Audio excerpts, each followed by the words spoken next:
il fait toutes choses bonnes en son temps. Et même, il met en l'homme les pensées de l'éternité. Parce que normalement, un homme qui sait qu'il existe et qu'il existe par Dieu doit d'abord se focaliser sur l'éternité. Sur quoi? Sur l'éternité. L'Afrique a un grave problème. L'Afrique a un grave problème dans la relation avec Jésus. Un grave problème, pourquoi? Parce qu'en Afrique, il y a trop de souffrances. Et là où il y a trop de souffrances, il y a trop d'exploitation. En Afrique, si l'État ne met pas en place un plan de ruse pour t'exploiter, la religion mettra en place un plan de ruse pour t'exploiter. La Bible dit que quoi? Il y a certains serviteurs qui seront arrogants, fanfarons, blasphémateurs. Quand on parle de blasphème ici, ça veut dire que quoi? Ils tournent l'adoration vers eux. L'adoration qui allait venir à Dieu est tournée vers eux. Pourquoi? Parce qu'ils ont l'intention de vouloir régner sur la terre. Et je vais vous dire comment ils commencent. Ils commencent comme des rientons par un soi-disant révélation.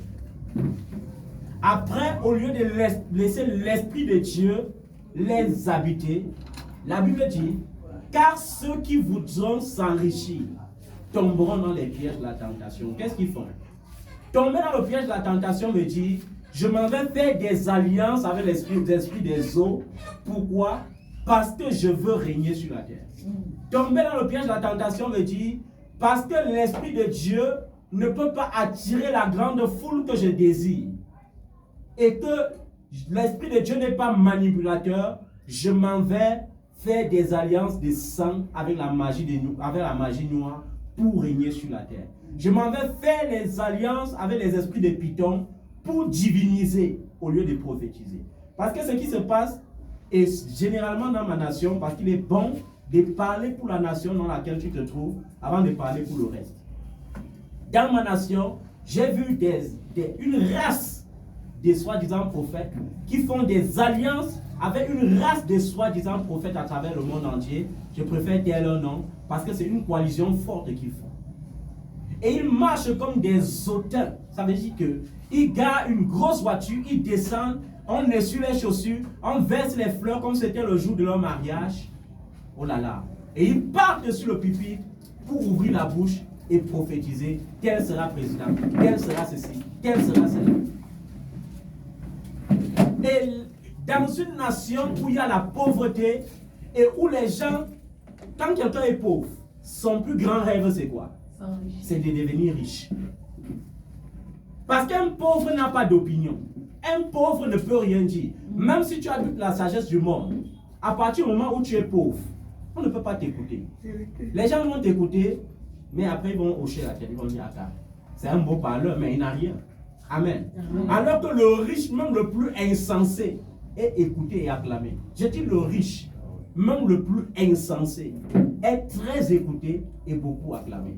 Et la Bible nous parle de ces choses. La Bible dit que les amis du riche sont très nombreux. Et le pauvre perd même le seul ami qu'il avait. Parce que quand tu es pauvre, il y a des gens à côté de toi qui espèrent qu'un jour tu vas devenir riche. Quand ils attendent 1 an, 2 ans, 3 ans, 4 ans, rien ne change. Ils sont obligés d'abandonner. Pourquoi? Parce que le pauvre doit être isolé. C'est la loi de la nature.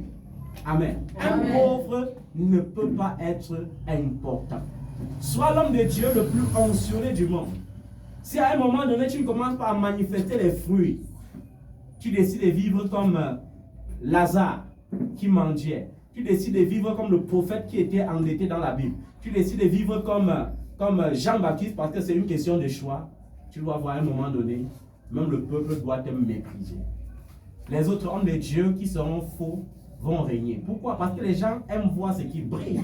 On aime voir un homme de Dieu que lorsqu'il descend de la voiture, il y a les généraux alignés derrière lui, il y a les colonels alignés derrière lui, il y a les gendarmes au garde-à-vous. C'est ça que le monde aime voir.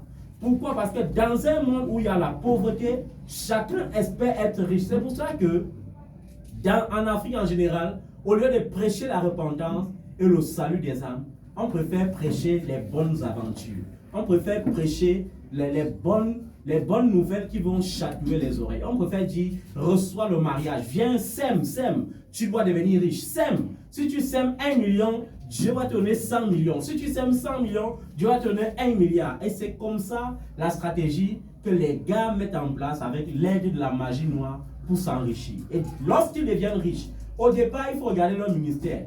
Au départ, leur ministère, ils ont tendance à être pauvres, à être effacés, à être humbles. Mais lorsque l'argent commence à venir, maman n'aime pas qu'on se cache. Quand maman commence à régner sur eux, ils sont obligés de pratiquer la luxure. Ça veut dire qu'il ne faut pas que quelqu'un dans le ministère ait un costume qui dépasse pour le père. Il ne faut pas que quelqu'un dans le ministère ait une voiture qui dépasse pour le père. Il ne faut pas que lorsque le père entre, que les gens soient assis. Il faut que les gens soient debout, qu'ils acclament. Même si le père est assis, vous devez rester debout pour acclamer. Pourquoi? Parce que le père aime la royauté. Amen. Amen. Et maintenant, lorsqu'ils deviennent riches, leur évangile est focalisé sur la manière de s'enrichir encore plus. Et pour s'enrichir encore plus, il faut épater le peuple de Dieu. Il faut transformer la parole de Dieu en magie. Parce que celui qui pratique la magie est obligé de donner la magie au peuple. C'est pourquoi ils vont venir, ils vont dire les actions prophétiques chaque jour. Il faut faire tel rituel, tel rituel, tel rituel. Il faut donner la dîme de tout, même la dîme des fiançailles. Il faut, même la dîme de ton corps, tu dois donner. C'est très important. Et ils disent que si tu ne le fais pas, tu ne seras pas béni. Et le peuple est obligé de coopérer. Pourquoi? Parce que l'espoir de celui qui n'est pas béni, c'est d'être béni. Bien-aimé, en tant qu'élu de Dieu, mon rôle dans le monde est d'interpeller le grand nombre. Même si c'est dur de m'écouter, on va finir par m'écouter. Amen. Amen. On doit finir par m'écouter. Ma prière n'est pas que vous m'écoutez seulement au Cameroun, mais que le monde entier écoute la parole de l'Esprit. Amen. Amen. La Bible dit, ne les suivez pas. Sortez du milieu d'eux. Sortez d'où? Du milieu d'eux. Sortez du milieu des gens qui ont remplacé la parole de l'Esprit de Dieu par des fables, par des discours hautains, par des gifles. Il y en a même qui giflent. Que quand je prophétise, tu ne peux pas te lever avant de recevoir la prophétie. Ils te giflent devant et les gens acclament. Hey, il n'a même pas peur des dadis. Comment tu peux, l'homme de Dieu, hein, comment tu peux faire ça? Tu ne sais pas que tu peux mourir. Ah, ils prêchent une mort et ils ont peur de la mort. Ils vont même mourir. Parce qu'ils effrayent le peuple de Dieu avec la mort. Lorsque tes yeux veulent s'ouvrir pour que tu constates que tu es dans l'erreur, ils te prêchent la mort alors qu'ils craignent eux-mêmes la mort. Ils règnent. Régner sur la terre. Personne n'a le droit d'arracher l'adoration qui revient au Seigneur. La Bible déclare que Jésus-Christ, des dieux qu'il était, il était Dieu. Il n'a pas regardé son égalité avec Dieu comme une proie à dévorer. Amen. Il s'est humilié au point de prendre la place d'un simple homme. Vous croyez que pour qu'on livre Jésus, il a fallu quelqu'un pour le trahir? Pourquoi? Parce que Jésus marchait, mais il était confondu aux 12. Amen. Sa simplicité le confondait aux 12. Donc il fallait quelqu'un qui est vraiment proche de Jésus pour montrer le vrai Jésus pour qu'on l'arrête. Parce que lorsqu'un riche est humble, on peut le confondre à toutes les couches de la société. Amen. Amen. Enseigner et pratiquer l'humilité. C'est très important. Et prier pour les hommes de Dieu pour qu'ils ne cherchent pas à régner. Parce que personne n'a le droit de régner. Oui, le mal des pentecôtistes, c'est que, je ne sais même pas, il faut beaucoup de psychiatres pour recycler plusieurs personnes dans les milieux pentecôtistes. Parce qu'on les pousse tous les jours à chanter, à faire des chansons inutiles, à faire des confessions sans pratiquer ce qui plaît au Seigneur. Comment quelqu'un laisse la sanctification sans laquelle personne ne peut voir Dieu des côtés et commence à confesser? Je confesse que Dieu m'a créé pour régner. Tu vas régner sans Dieu comment? Quand tu dis que ton règne vient, le règne de Dieu ne peut pas venir dans une vie qui ne se sanctifie pas. C'est impossible. Mais on les enseigne à reciter des choses, à faire des bruits, à faire des tapages. Même le Saint-Esprit déteste l'excès des bruits. Ça, c'est une réalité, c'est une vérité. Je sais que les gens n'aiment pas entendre ce genre d'évangile, mais parfois il faut s'arrêter et dire des choses. Et pousser les hommes à comprendre que le ciel n'est pas facile comme on les prêche. Entrer au ciel n'est pas facile comme on prêche. Si entrer au ciel était facile comme on prêche, l'apôtre Paul n'allait pas dire « J'aime le bien, mais je me trouve toujours en train de faire le mal que je hais. » Et ça le mettait dans une position de panique parce qu'il disait que vraiment, si je ne coopère pas avec le Saint-Esprit, je risque d'être délaissé. Je lutte et je tiens mon corps assujetti. Et l'église est devenue tellement malade au point que si quelqu'un prend sa décision, parce que la vie, c'est une décision. Il y a une sœur qui était chante, qui a épousé un homme qui craignait Dieu. Voilà, c'est vrai. Cet homme était dans le Christ aussi. Mais tout homme en Christ a d'abord un défaut. Accepter le Seigneur Jésus n'est qu'un premier pas. Mais tu as le vieil homme qu'il faut combattre toute ta vie. Le premier vieil homme de Moïse, c'était la colère. Peut-être vous ne savez pas, on cache. La colère veut dire un homme colérique. La colère marche de pair avec la violence. Vrai ou faux? Vrai. C'est que Moïse était un homme violent. Tu ne pouvais pas l'approcher. N'importe comment. J'ai rencontré des hommes de Dieu assez violents comme Moïse dans les jours de sa chair. Même maintenant, ils existent. Maintenant, une sœur a pris la résolution de supporter. Et les gens viennent prêcher à l'église que c'est parce qu'elle a mal compris la parole de Dieu. Parce qu'on veut encourager le divorce. Parce qu'on veut encourager le peuple de Dieu à lutter contre la parole de Dieu. Non. Mais je vais vous dire, la vérité est que Dieu n'est pas totalement contre le divorce. Amen. Amen. Mais Dieu est pour le divorce selon sa parole. Amen. Et le divorce selon la parole de Dieu est que si tu te sépares, reste comme tu es ou non, ou sinon réconcilie-toi avec ton mari ou avec ta femme. C'est ce que la Bible dit. Si quelqu'un prêche le contraire, c'est l'évangile de la fausseté. Vous savez, quand les gens ont atteint une extrémité dans l'audace prophétique, ils font paniquer le peuple et tout ce qu'ils disent, le peuple est obligé de dire Amen. J'ai été choqué quand une race de prophètes est arrivée au Cameroun et que les gens sont allés sur Facebook en train de dire voilà deux grands prophètes majeurs. Quel prophète majeur? Il est prophète majeur. Est-ce qu'il parle au président de la République dans sa nation? S'il parle, c'est que c'est un franc-maçon. Ceux qu'on appelle prophète majeur au Cameroun qui se vantent d'être prophète majeur dans une nation où il y a tellement la misère, où le peuple souffre, où la vie devient tellement chère, les gens pleurent, ils sont obligés de se cacher dans leur chambre pour pleurer. Tu es prophète majeur, pourquoi tu ne pars pas au sommet de l'État pour changer ça? Tous les prophètes majeurs dans la Bible ont interféré dans la gouvernance de leur pays. Pourquoi vous n'interférez pas dans la gouvernance de vos pays? Vous partez seulement interférer dans la vie d'une bande de personnes qui ont perdu la notion de la réflexion pour régner sur eux et dire nous sommes prophètes majeurs et on vous acclame. Au nom de quoi? La Bible dit vous les reconnaîtrez par leurs fruits. Si tu veux être prophète majeur, viens changer les choses dans le système de gouvernance. Moi-même, j'irai le premier dire, voilà enfin un père prophète et je vais me prosterner devant toi. Amen. Amen. La Bible dit que lorsque Jean, étant ravi en esprit, est allé au ciel pour recevoir la vision de l'Apocalypse, il est arrivé, il a trouvé l'ange. Il a voulu se prosterner et l'ange a dit, non, garde-toi de le faire. Nous sommes des compagnons d'œuvre. Nous servons le même Jésus.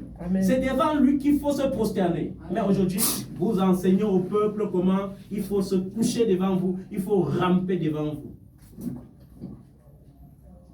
La Bible dit, ne jugez pas et vous ne serez pas jugés. On vous jugera des jugements dont vous aurez jugé. J'emploie les jugements que je suis prêt que Dieu me juge avec dans le ciel. Donc je n'ai pas peur de juger ce qui est faux. Il y a des gens qui ont mal interprété la parole de Dieu. Ils disaient que non, il ne faut pas critiquer. Là, ce n'est pas l'amour. L'amour ne critique pas. Tout ça que l'amour accepte tout. L'amour n'accepte pas tout. Et je ne me tairai jamais tant que je verrai le faux. Tant que je verrai le faux. Un serviteur de Dieu qui est faux, lorsqu'il se placera devant moi, je lui dirai tu es dans le faux et tu manifestes la fausseté. Parce qu'il est écrit, vous les reconnaîtrez par leurs fruits. Et l'apôtre Paul a dit, si vous ne jugez pas les choses de l'intérieur, les qui vont juger?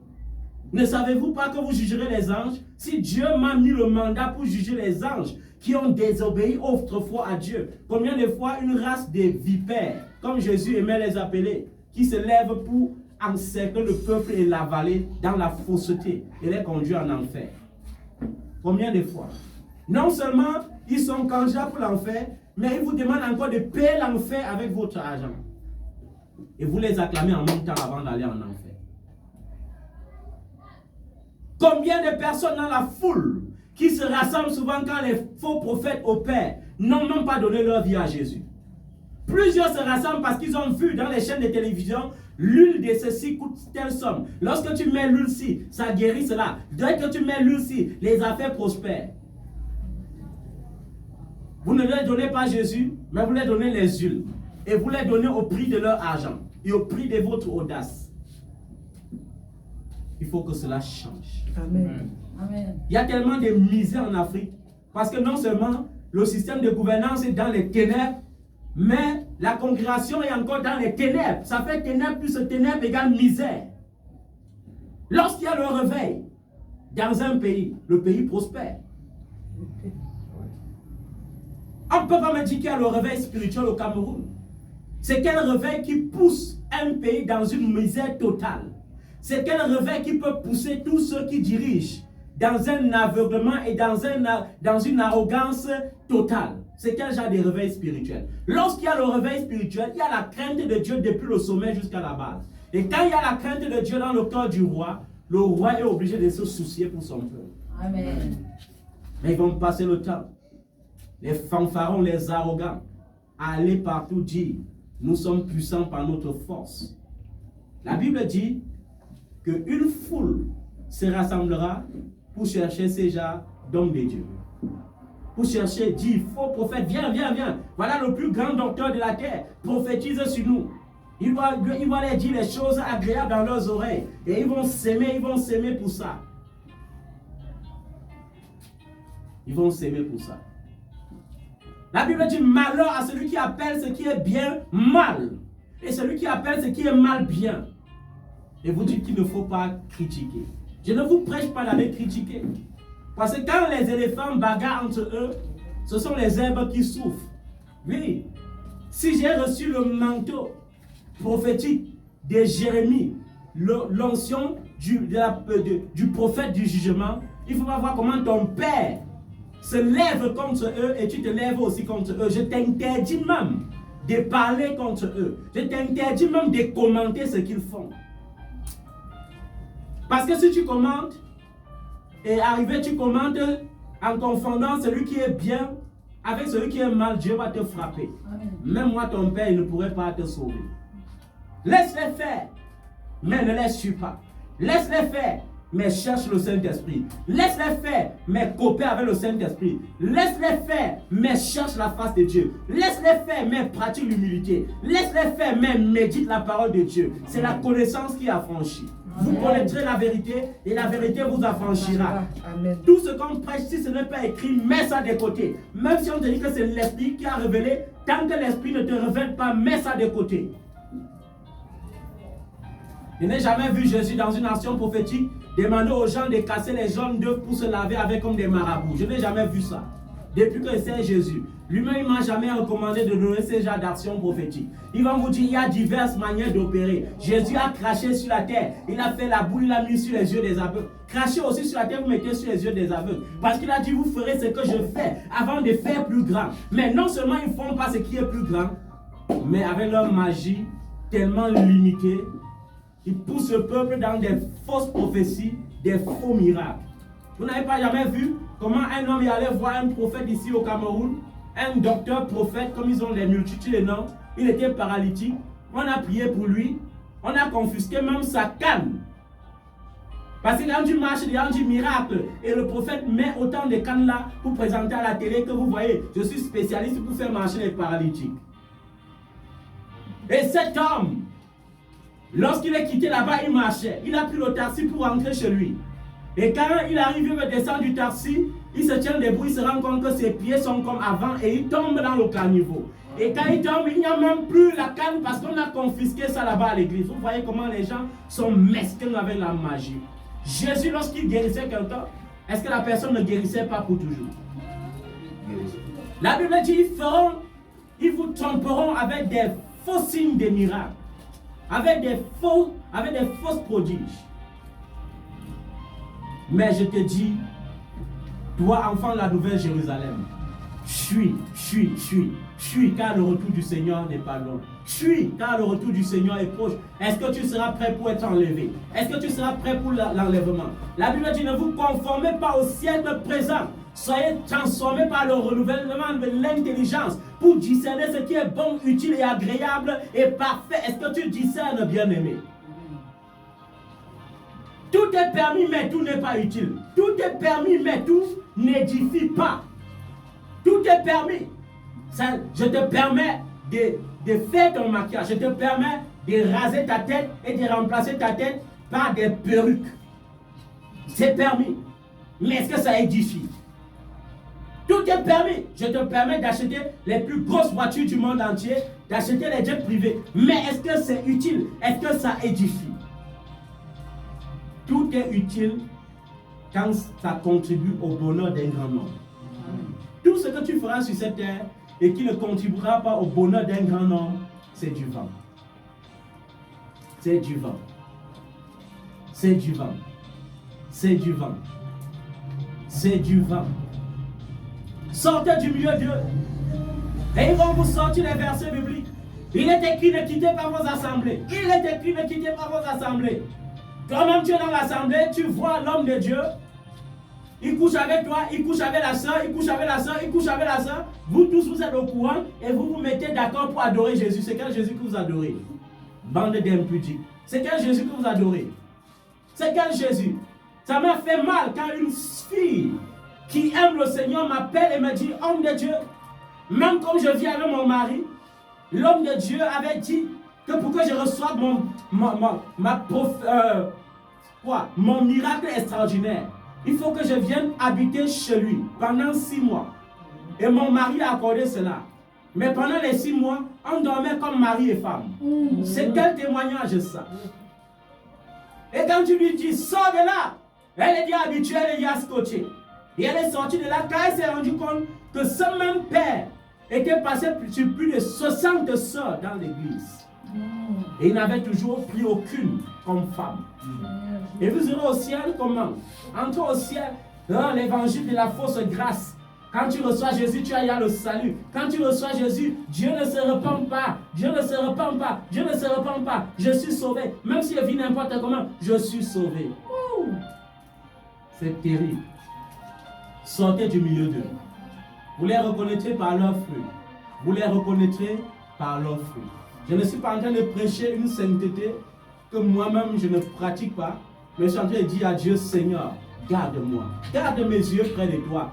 Garde mes yeux près de ton cœur. Garde-moi toujours près de ta croix. Et vous devez prier dans ce sens. Si vous espérez à l'enlèvement. Est-ce que tu seras enlevé? Est-ce que tu seras enlevé? Est-ce que si le Seigneur vient maintenant, à un moment donné, dans les années 2019, je disais, Seigneur, Seigneur, je suis prêt.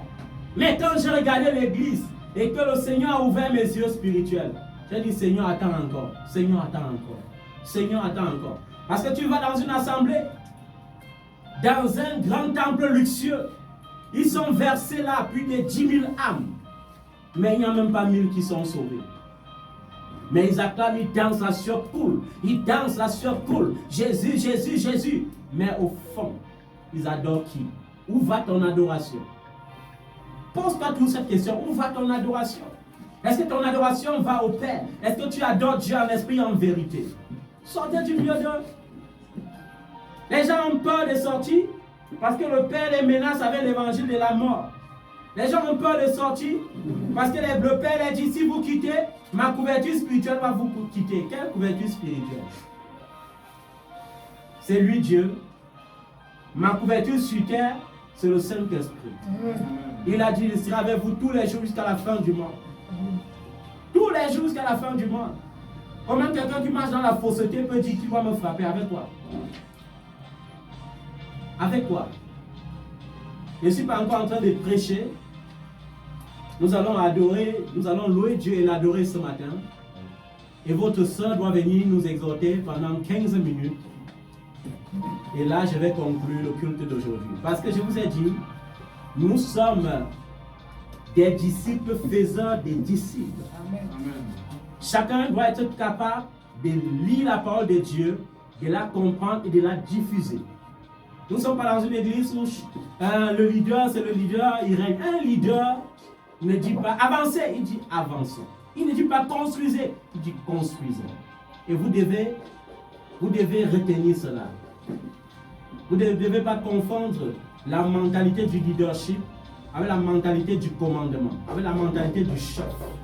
Même Jésus, le plus grand leader, il marchait avec ses disciples tous les jours. Il marchait avec eux. Quand il fallait monter sur l'âne, il montait. Quand il fallait marcher à pied, il marchait. Amen. Il a lavé leurs pieds en signe d'humilité. Aujourd'hui, nous, on lave les pieds par mesquinerie, par rituel. Sors des mouvements et sors des religions. Aucune religion ne pourra jamais te sauver. Les religions vont te donner des lois qu'eux-mêmes ne respectent pas. Les religions vont te dire sors du péché, mais ils vont te montrer comment on sort du péché. Mais Jésus-Christ, l'Église, est la force pour vaincre le péché. Amen. Amen.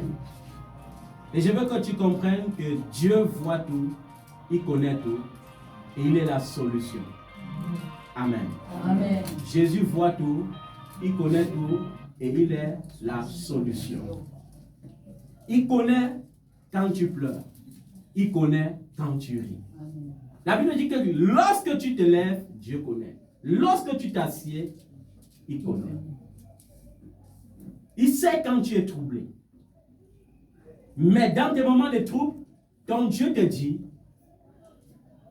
ne t'inquiète pas, je suis là. Je suis là. Ne te soucie pas du lendemain. Le lendemain m'appartient. C'est pour ça qu'il dit, le lendemain prendra soin de lui-même. Tu ne peux pas confier un dossier à Dieu et lui dire encore comment il va traiter le dossier. C'est ça qui fait souvent que les gens ne sont pas bénis. Seigneur, je veux voyager. Dieu dit oui, mon enfant. Moi-même, je veux que tu voyages. Je veux que tu voyages en montant et je veux que tu ailles là où je veux que tu sois. Mais tu pars au lieu de rester tranquille. Chaque jour, tu montres à Dieu comment il va traiter ton dossier. Seigneur, tu sais maintenant que c'est tel pays qui est bien, non? Seigneur, tu sais que c'est comme ça maintenant qu'il faut que ça marche. Seigneur, tu sais que c'est maintenant même qu'il faut que je pars, non? C'est une forme d'incrédulité qu'il faut vaincre. Dieu sait si le voyage est bon pour toi. Il sait quand ton mariage sera établi et sera bien selon sa volonté. Il sait lorsqu'il faut qu'il te sorte du célibat. Il sait lorsqu'il faut que tu enfantes.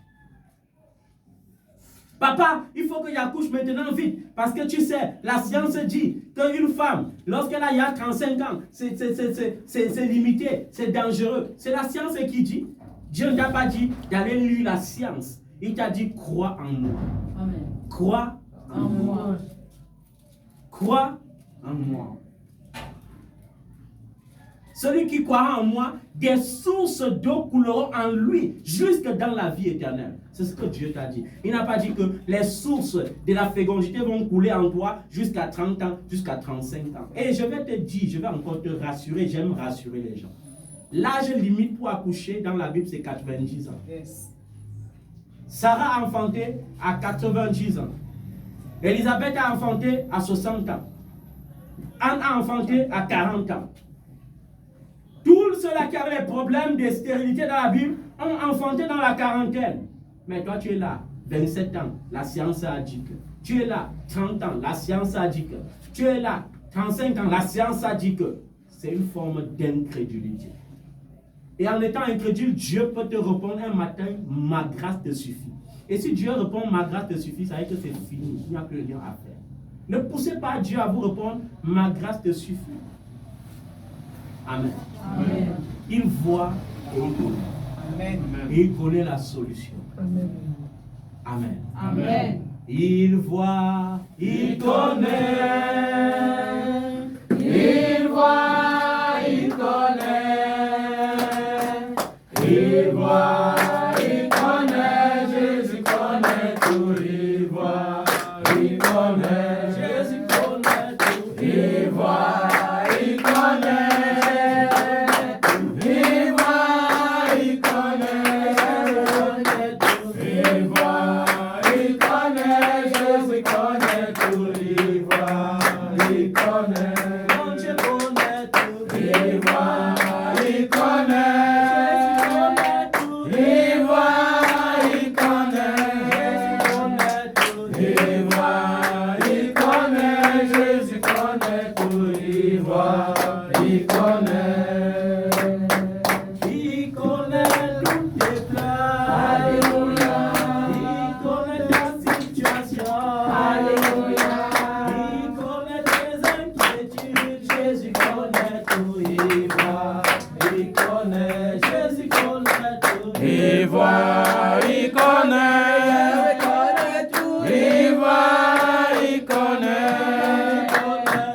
Il connaît,